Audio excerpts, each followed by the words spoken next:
get your name? You can't just contact world-renowned authors without your boss's consent?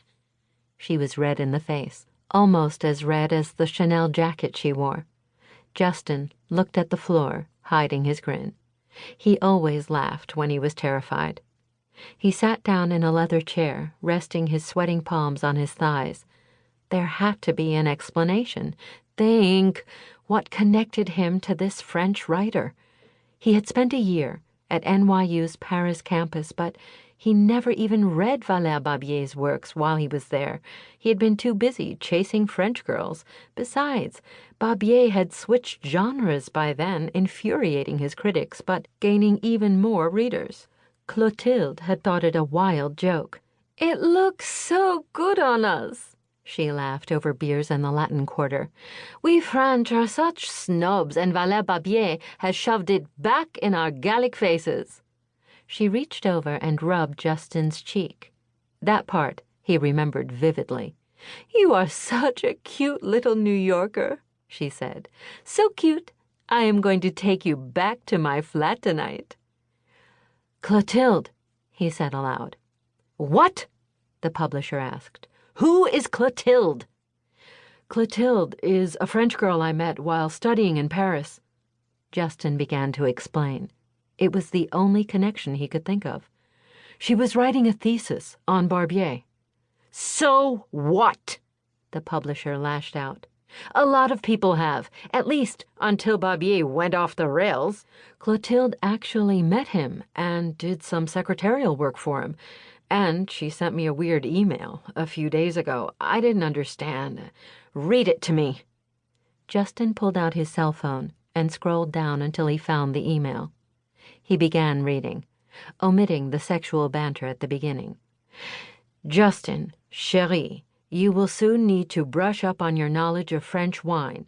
Your career may depend upon it. Bisous." The publisher stopped pacing.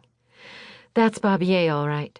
He once quizzed 3 separate publishers about wine before deciding which one to go with." She looked at her young editor. "Do you know French wines? I don't drink." Justin nodded. She looked at her watch. "It's evening now in Paris. Text or email this Clotilde person. Ask her what's going on."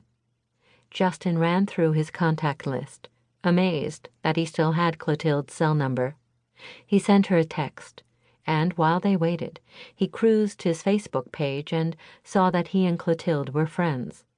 She could have easily seen his employment status. She rarely posted photos or news, nor did he, but he read her latest status.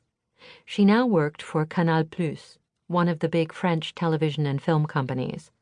That didn't surprise him. In minutes, his cell phone beeped. The publisher, who had been looking out at the Hudson River from her 11th floor window, swung around.